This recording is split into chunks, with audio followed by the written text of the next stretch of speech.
সুপ্রিয় ছাত্রীরা, তোমরা সবাই কেমন আছো? আশা করি তোমরা সবাই অনেক ভালো আছো। তোমাদের সাথে এই ক্লাসটি হচ্ছে আমার প্রথম ক্লাস। আজকে তোমাদের সামনে দাঁড়িয়ে আমি ক্লাস নিতে পারছি না, কারণ আমরা একটা ভয়াবহ সময় পার করছি। আশা করি খুব শীঘ্রই এই পরিস্থিতি থেকে আমরা মুক্ত হতে পারবো এবং আমি তোমাদের সামনে দাঁড়িয়ে সরাসরি ক্লাস নিতে পারবো। যেহেতু এই মুহূর্তে আমাদের আর কিছু করার নেই, সেহেতু আমাদেরকে এইরকম ইউটিউব ক্লাসের মাধ্যমে আমাদেরকে এগিয়ে যেতে হবে।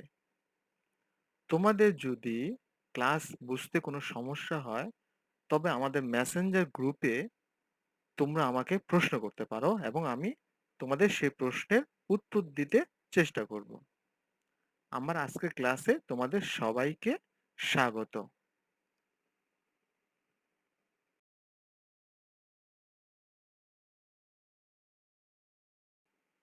পরিচিতি। আমি মোহাম্মদ শওকত হোসেন, সহকারী অধ্যাপক, জীববিজ্ঞান বিভাগ, Keraniganj girls school and college, Keraniganj, Dhaka. বিষয়: জীববিজ্ঞান প্রথম পত্র, উদ্ভিদ বিজ্ঞান, একাদশ ও দ্বাদশ শ্রেণী। প্রথম অধ্যায়: কোষ ও এর গঠন।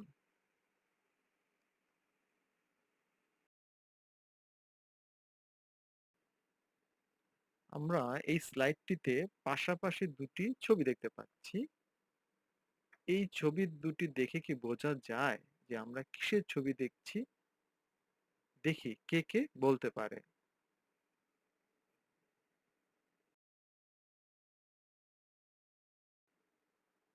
ছবি দুটি হচ্ছে প্ল্যান্ট সেল বা উদ্ভিদ কোষ এবং অ্যানিমেল সেল বা প্রাণী কোষ।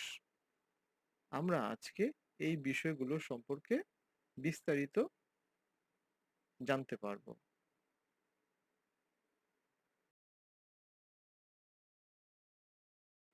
শিখন ফল। এই পাঠ শেষে শিক্ষার্থীরা উদ্ভিদ কোষ ও প্রাণী কোষ কি তা বলতে পারবে। উদ্ভিদ কোষ ও প্রাণী কোষের চিহ্নিত চিত্র অঙ্কন করতে পারবে।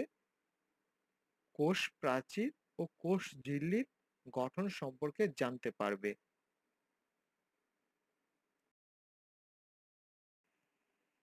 কোষ।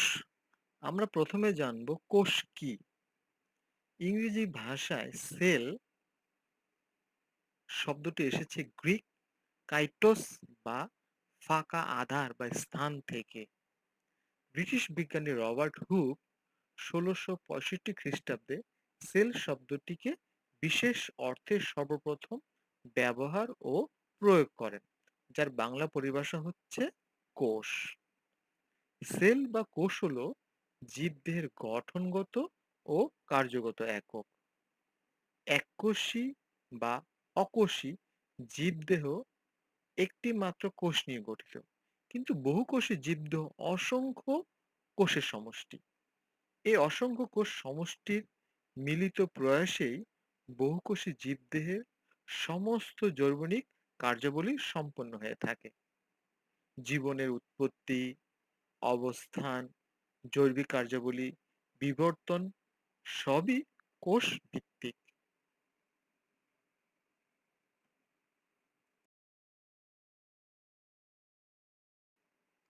অণুবীক্ষণ যন্ত্রে বিভিন্ন ধরনের কোষ দেখতে পাচ্ছি আমরা ছবিতে।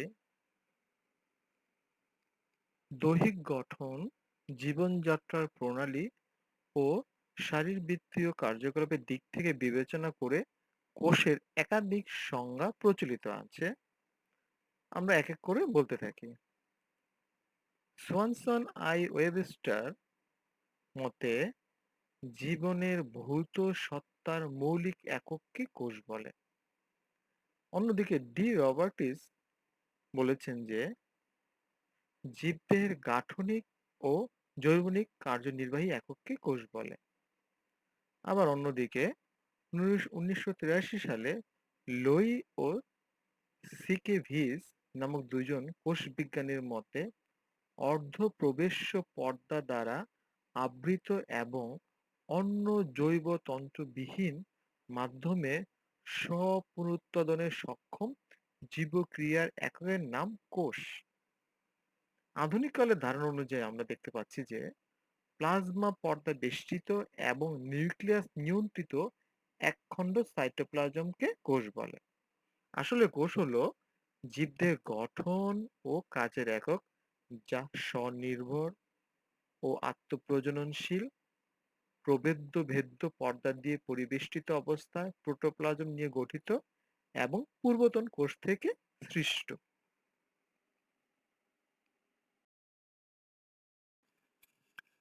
কোষবিদ্যা বা সাইটোলজি জীববিজ্ঞানের যে শাখায় কোষের পদার্থিক বা ভৌত ও রাসায়নিক গঠন, জৈবিক কার্যাবলী, বিকাশ, পরিস্ফুরণ, কোষাঙ্গাণুর গঠন এবং বিভাজন দ্বারা পূর্বতন কোষ থেকে নতুন কোষ উৎপত্তি প্রভৃতি, অর্থাৎ এক কথায় কোষ সম্পর্কে গবেষণা ও পর্যালোচনা করা হয় তাকে কোষবিদ্যা বা সাইটোলজি বলা হয়। সাইটোলজি শব্দটি দুটি গ্রিক শব্দের কাইটোস বা সেল বা ফাঁপা এবং লোগোস বা ডিসকাস বা আলোচনার সমন্বয়ে গঠিত। রবার্ট হুককে কোষবিদ্যার জনক বলা হয়, তবে আধুনিক কোষবিদ্যার জনক হলো কার্ল পি সোয়ানসন।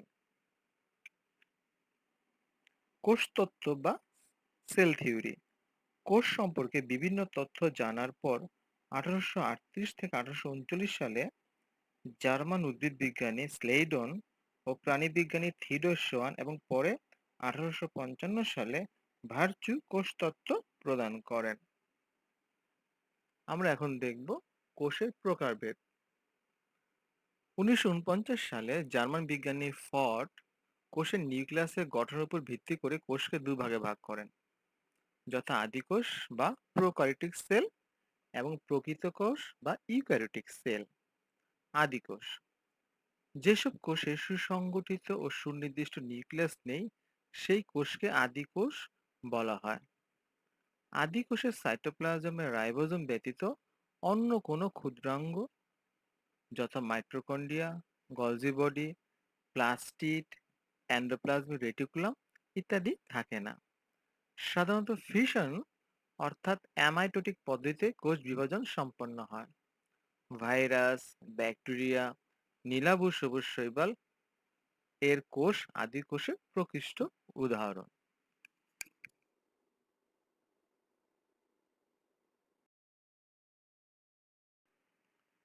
প্রকৃত কোষ বা ইউক্যারিওটিক সেল। ইউক্যারিওটিক শব্দটি গ্রিক শব্দ থেকে নেওয়া হয়েছে, যার অর্থ ইউ অর্থাৎ গুড, ক্যারিয়ন অর্থ নিউক্লিয়াস, অর্থাৎ ভালো নিউক্লিয়াস যুক্ত কোষ।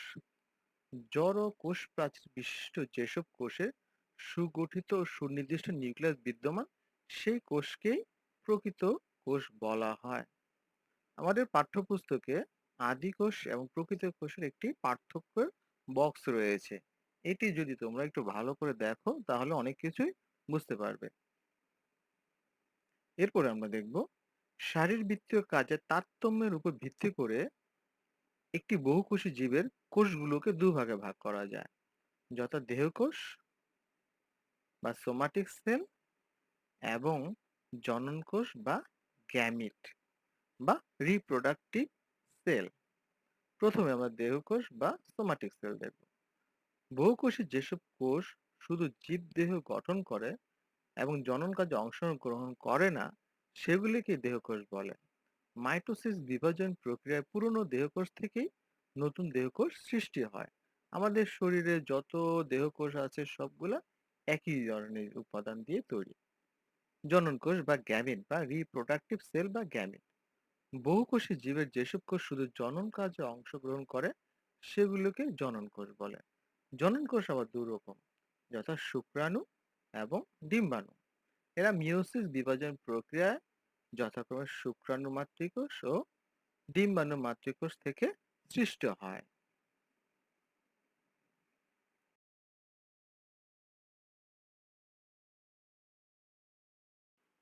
কোষের নিউক্লিয়াসে উপস্থিত ক্রোমোজোমের সংখ্যার ভিত্তিতে কোষ প্রধানত দু প্রকার, যথা ডিপ্লেট কোষ এবং হ্যাপ্লয়েড কোষ। প্রথমে আমরা দেখব ডিপ্লেট কোষ। এসব কোষের নিউক্লিয়াসে দু সেট ক্রোমোজোম থাকে। প্রতি সেট ক্রোমোজোমকে একত্রে জিনোম বলে। সুতরাং ডিপ্লয়েড কোষে 2 সেট জিনোম থাকে। সব উদ্ভিদ ও প্রাণীর দেহ কোষে ডিপ্লয়েড অর্থাৎ 2 সেট জিনোম বিশিষ্ট। হ্যাপ্লয়েড কোষ যৌন প্রজননকারী প্রাণীদের দেহে পুরুষ ও স্ত্রী জনন কোষ তৈরি হয়। এসব কোষ হ্যাপ্লয়েড ক্রোমোজোম বিশিষ্ট একক এবং চলনক্ষম। হ্যাপ্লয়েড পুরুষ ও স্ত্রী গ্যামিট অর্থাৎ শুক্রাণু এবং ডিম্বাণু নিষেকের ফলে ডিপ্লয়েড জাইগোট এবং ভ্রূণাণু গঠিত হয়ে শিশু জীবের জীবনের সূচনা হয়। তারপর দেখবো আমরা কোষের আয়তন। কোষ সাধারণত আণুবীক্ষণিক, এদের কোনো নির্দিষ্ট কোনো আয়তন নেই। কোষের আকার সাধারণত 10 থেকে 100 মাইক্রোমিটার পর্যন্ত হয়ে থাকে। এখন পর্যন্ত 0.1 মাইক্রোমিটার ব্যাস বিশিষ্ট ক্ষুদ্রতম কোষ যেমন মাইক্রোপ্লাজমা নামক পিপিএলও প্লিউরোনিউমোনিয়া লাইক অর্গানিজম দেখা গিয়েছে। বেশিরভাগ জীবকোষ খালি চোখে দেখা যায় না। এদের দেখার জন্য বিভিন্ন ধরনের অণুবীক্ষণ যন্ত্র ব্যবহৃত হয়। কিছু কিছু কোষ খালি চোখে দেখা যায়, যথা পাখির ডিম, এটাও কিন্তু একটি কোষ। সর্বাপেক্ষা দীর্ঘ কোষ হলো স্তন্যপায়ী প্রাণী স্নায়ুকোষ, যার শাখা প্রশাখা সহ দৈর্ঘ্য 1 মিটারও বেশি হয়। কোষ পরিমাপের একক। কোষ পরিমাপের একক হিসাবে মাইক্রন ও অ্যাংস্ট্রম এর পরিবর্তে বর্তমানে আন্তর্জাতিকভাবে মাইক্রোমিটার এবং ন্যানোমিটার ব্যবহৃত হয়। 1 মাইক্রোমিটার সমান হচ্ছে 1 মাইক্রন সমান 0.001 মিলিমিটার এবং 1 ন্যানোমিটার সমান হচ্ছে 0.001 মাইক্রোমিটার সমান 10 অ্যাংস্ট্রম।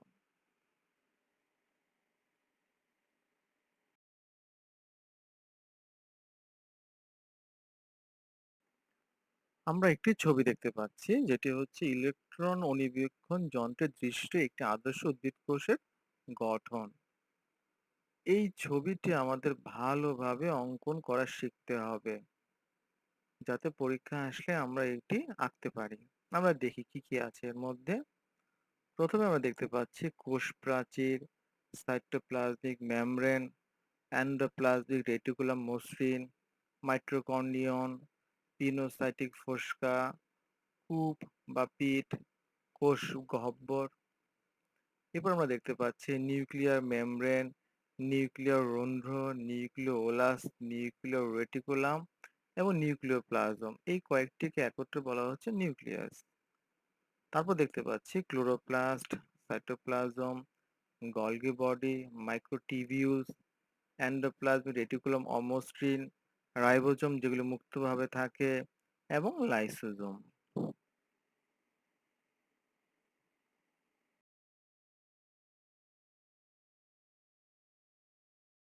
একটি আদর্শ উদ্ভিদ কোষে যে সকল অঙ্গ ও অঙ্গাণু দ্বারা গঠিত তা একটা ছকের মাধ্যমে আমরা দেখি কি কি আছে। প্রথমে আমরা একে দেখতেছি যে দুইটা ভাগ আছে, জড়বস্তু এবং সজীব বস্তু বা প্রোটোপ্লাজম।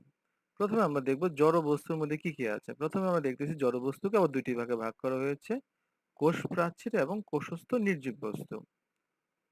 কোষস্থ নির্জীব বস্তুর মধ্যে রয়েছে 4টি উপাদান, যেমন কোষ গহ্বর, সঞ্চিত পদার্থ, নিঃসৃত পদার্থ এবং বজ্র পদার্থ। আমরা সঞ্চিত পদার্থের মধ্যে কি কি আছে দেখি, কার্বোহাইড্রেট, প্রোটিন এবং লিপিড।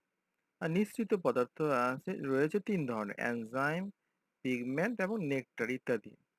আর বজ্র পদার্থের মধ্যে রয়েছে ট্যানিন, রেজিন, গাম, ল্যাটেক্স, অ্যালকালয়েড, জৈব অ্যাসিড, উদ্বায়ী তেল এবং খনিজ ক্রিস্টাল ইত্যাদি। এরপর দেখবো আমরা প্রোটোপ্লাজম বা কোষস্থ সজীব বস্তু। এটিকে আমরা 3 ভাগে ভাগ করেছি, কোষঝিল্লি, সাইটোপ্লাজম এবং নিউক্লিয়াস। সাইটোপ্লাজমকে আমরা আবার 2 ভাগে ভাগ করেছি, সাইটোমাট্রিকা এবং বিভিন্ন অঙ্গাণু। বিভিন্ন অঙ্গাণুর মধ্যে রয়েছে আমাদের plastid, mitochondria, endoplasmic reticulum, ribosome, Golgi বস্তু, লাইসোসোম, সেন্ট্রিওল, গ্লাইঅক্সিজম এবং মাইক্রোটিবিউলস। আর নিউক্লিয়াসের মধ্যে আমরা 4 ভাগে ভাগ করেছি, নিউক্লিয়ার ঝিল্লি বা নিউক্লিয়ার মেমব্রেন, নিউক্লিওপ্লাজম, নিউক্লিওলাস এবং নিউক্লিয়ার রেটিকুলাম বা ক্রোমোসোম। এটি আমাদের ভালোভাবে মনে রাখতে হবে। আমরা এখন যে ছবিটি দেখতে পাচ্ছি এটি হচ্ছে একটি আদর্শ প্রাণী কোষের ছবি, যেটি ইলেকট্রন ও নিরীক্ষণ যন্ত্রের নিচে দৃষ্ট। এখানে আমরা দেখতে পাচ্ছি কি কি আছে: মাইক্রোভিলাই, পিনোসাইটিক ভেসিকল, মসৃণ endoplasmic reticulum, microtubule, lysosome, Golgi body, ribosome, centrosome, plasma membrane, অমসৃণ এন্ডোপ্লাজমিক রেটিকুলাম এবং নিউক্লিয়াসের মধ্যে রয়েছে নিউক্লিওলাস, ক্রোমাটিন তন্তু, নিউক্লিওপ্লাজম, নিউক্লিয়ার মেমব্রেন এবং নিউক্লিয়ার ছিদ্র বা নিউক্লিয়ার রন্ধ্র, এবং দেখতে পাচ্ছি আরো মাইটোকন্ড্রিয়া এবং সাইটোপ্লাজম।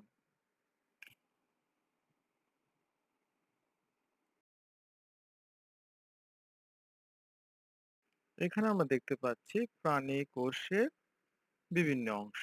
প্রাণী কোষকে আমরা প্রথমে দুই ভাগে ভাগ করেছি: কোষ ঝিল্লি বা প্লাজমা মেমব্রেন এবং প্রোটোপ্লাজম।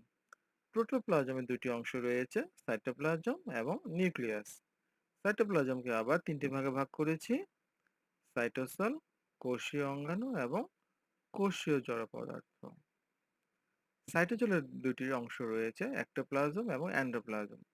কোষীয় অঙ্গাণুর মধ্যে রয়েছে যেমন mitochondria, endoplasmic reticulum, Golgi body, lysosome, ribosome, peroxisome, vacuole, vesicle, centriole, microfilaments এবং মাইক্রোটিবিউল।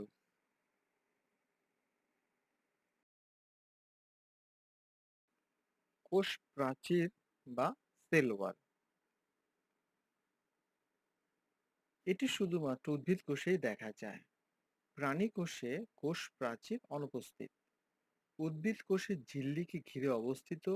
কোষের সজীব অংশ থেকে খড়িত এবং সেলুলোজ ও লিগনিন বা কাইটিন দিয়ে গঠিত শক্ত, পুরু ও ছিদ্রযুক্ত জড় আবরণটিকেই কোষ প্রাচীর বলে। রেণু ও গ্যামিট ছাড়া সকল উদ্ভিদ কোষে এ প্রাচীর উপস্থিত। কোষের অবস্থান ও বয়স ভেদে কোষ প্রাচীর সূক্ষ্ম অথবা স্থূল এবং মসৃণ বা কারুকার্যময় হতে পারে। কোষ প্রাচীরের গঠন ও আকৃতি সাধারণত কোষের শারীরবৃত্তীয় কার্যকলাপের ভিন্নতার উপরেই নির্ভরশীল। রবার্ট হুক ১৬৬৫ সালে অণুবীক্ষণ যন্ত্রে যে কোষ দেখেছিলেন তা ছিল মূলত কোষ প্রাচীরই। আমরা কোষ প্রাচীরের মধ্যে দেখতে পাচ্ছি যে তিনটি অংশ রয়েছে: প্রাথমিক প্রাচীর, সেকেন্ডারি প্রাচীর এবং মধ্য পর্দা, এবং একটি ফাঁকা অংশ যেটাকে আমরা পিট জোড় বলছি।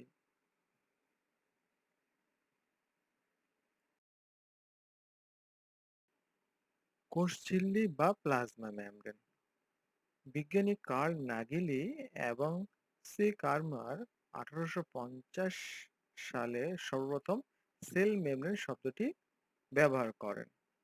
বিজ্ঞানী জে কিউ প্লয় 1931 সালে একে প্লাজমা লেমা নামে অভিহিত করেন। সব উন্নত উদ্ভিদ ও প্রাণী কোষের প্রোটোপ্লাজমকে ঘিরে একটি সজীব, পাতলা, স্থিতিস্থাপক, অর্ধবেদ্য ও অতি সূক্ষ্ম আবরণী দ্বারা পরিবৃত্ত থাকে। একে কোষঝিল্লি বা কোষ আবরণী বা প্লাজমা মেমব্রেন বা প্লাজমা লেমা বলে। প্রাণী কোষের ক্ষেত্রে এটি কোষের নির্দিষ্ট আকৃতি দান করে। কোষ ঝিল্লি কোষের সব স্থানে কিন্তু সমান নয়। কখনো এটি আঙ্গুলের মতো উপবৃদ্ধির সৃষ্টি হয়। এগুলিকে মাইক্রোভিলাই বলে। কোষ অভ্যন্তরে অধিক প্রবিষ্ট মাইক্রোভিলাসকে পিনোসাইটিক ফোসকাও বলে। যকৃৎ কোষ, জরায়ু কোষ, খাদ্য নালীর প্রাচীর কোষ, পিত্তাশয়ের আবরণী কোষ ইত্যাদিতে মাইক্রোভিলাই থাকে।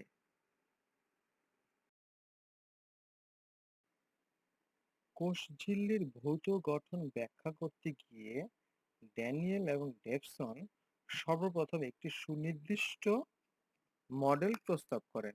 এটি স্যান্ডউইচ মডেল নামে পরিচিত। তাদের মতে ঝিল্লিটি দ্বিস্তর বিশিষ্ট এবং প্রতি স্তরে প্রোটিন এবং লিপিডের উপস্তর আছে।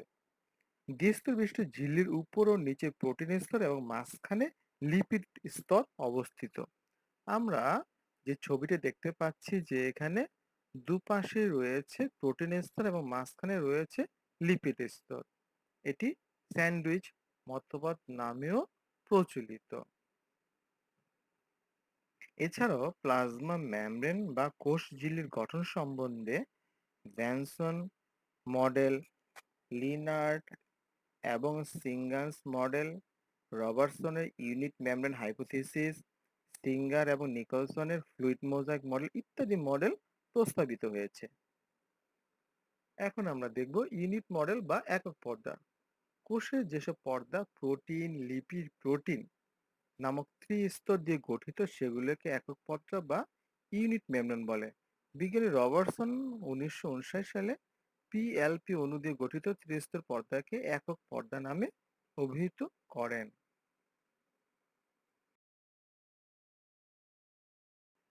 সিঙ্গার ও নিকলসনের ফ্লুইড মোজাইক মডেল। বিভিন্ন মডেলের মধ্যে সবচেয়ে গ্রহণীয় মডেল হলো ফ্লুইড মোজাইক মডেল। এই মডেল অনুযায়ী কোষ ঝিল্লি দ্বিস্তর বিশিষ্ট, প্রতিটি স্তর ফসফোলিপিড দিয়ে গঠিত, উভয় স্তরে হাইড্রোকার্বন লেজটি সামনাসামনি থাকে এবং পানিগ্রাহী মেরু অংশ বিপরীত দিকে থাকে। ঝিল্লির প্রোটিন অণুগুলো ফসফোলিপিড স্তরে এখানে সেখানে বিক্ষিপ্ত অবস্থায় থাকে। কার্বোহাইড্রেট এবং অন্যান্য উপাদান ও ফসফোলিপিডের মাধ্যমে এখানে সেখানে মিশে থাকতে পারে। যেহেতু এখানে লিপিড বাইলেয়ারের মধ্যে প্রোটিনগুলো বিক্ষিপ্ত অবস্থায় থাকে, এজন্য এটাকে ফ্লুইড মোজাইক মডেল বলে। কারণ আমরা দেখি যে আমাদের বাসাবাড়িতে যে মোজাইক পাথরগুলো থাকে এগুলো কোনো নির্দিষ্ট বিন্যাস থাকে না, এগুলো বিক্ষিপ্তভাবে থাকে। ঠিক একইভাবে লিপিড স্তরের মধ্যে প্রোটিনগুলো বিক্ষিপ্তভাবে থাকে বিধায় এটাকে ফ্লুইড মোজাইক মডেল বলা হয়।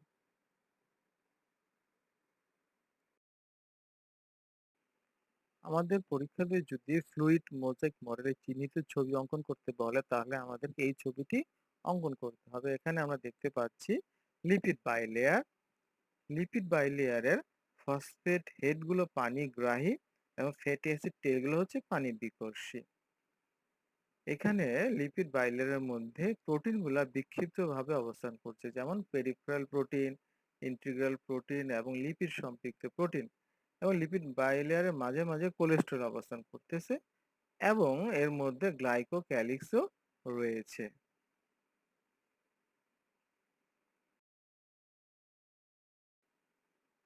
ফ্লুইড মোজাইক মডেল অনুযায়ী কোষ ঝিল্লির গাঠনিক উপাদান নিম্নরূপ: লিপিড বাইলেয়ার, এটি ফসফোলিপিড দিয়ে তৈরি। প্রতিটি ফসফোলিপিডে এক অণু গ্লিসারল থাকে এবং গ্লিসারলের সাথে দুটি নন পোলার ফ্যাটি অ্যাসিড লেজ এবং একটি পোলার ফসফেট মাথা থাকে।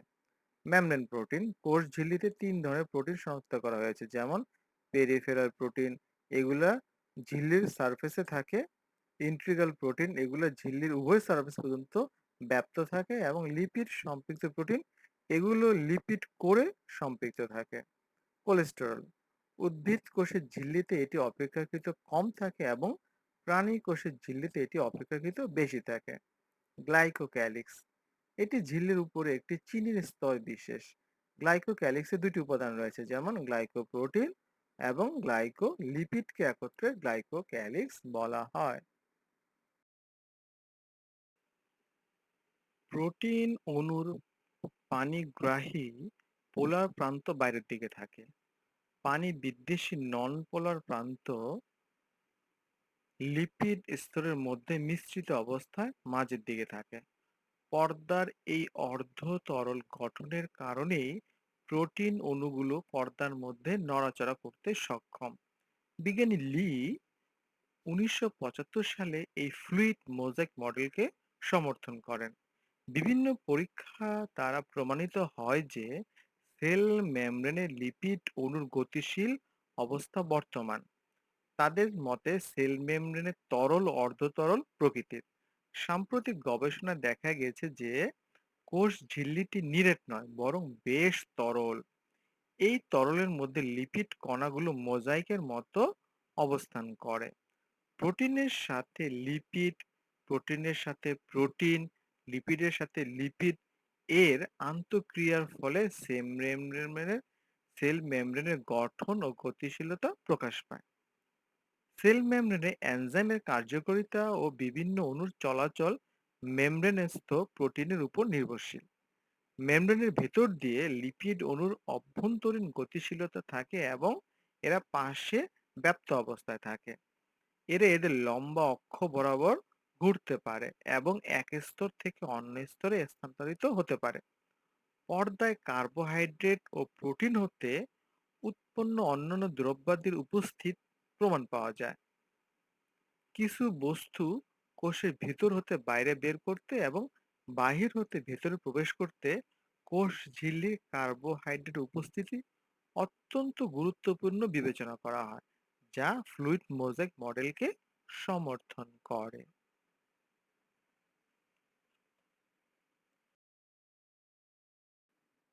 মূল্যায়ন, দেখি এবার কে কে বলতে পারে।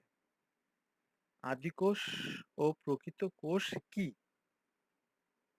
হ্যাপ্লয়েড ও ডিপ্লয়েড কোষ কি? আশা করি তোমরা এই প্রশ্নগুলোর উত্তর দিতে পারবে। বাড়ির কাজ, ফ্লুইড মোজাইক মডেলের গঠন বর্ণনা করো। এটি হচ্ছে তোমাদের বাড়ির কাজ।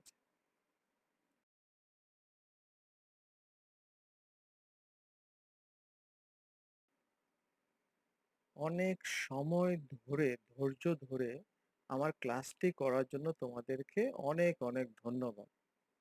আশা করি আমার এই ক্লাসটির মাধ্যমে তোমরা কোষ এর গঠন এবং কোষ ঝিল্লির গঠন সম্পর্কে তোমরা ভালো ধারণা লাভ করেছো। তারপরেও যদি তোমাদের কোনো প্রশ্ন থাকে, তাহলে আমরা আমাদের ক্লাসে যে বইটি পাঠ্যপুস্তক হিসাবে নির্বাচিত করেছি, সেই বইটির সাহায্য যদি তোমরা নাও, তাহলে তোমরা অনেক উপকার পাবে। তারপরেও যদি তোমাদের কোনো কোশ্চেন আসে মনে, তাহলে তোমরা আমাকে মেসেঞ্জারে নক করতে পারো। আমি তোমাদের প্রশ্নের উত্তর দিতে চেষ্টা করব। আমার ক্লাসটি করার জন্য তোমাদের আবারও অনেক ধন্যবাদ জানাচ্ছি।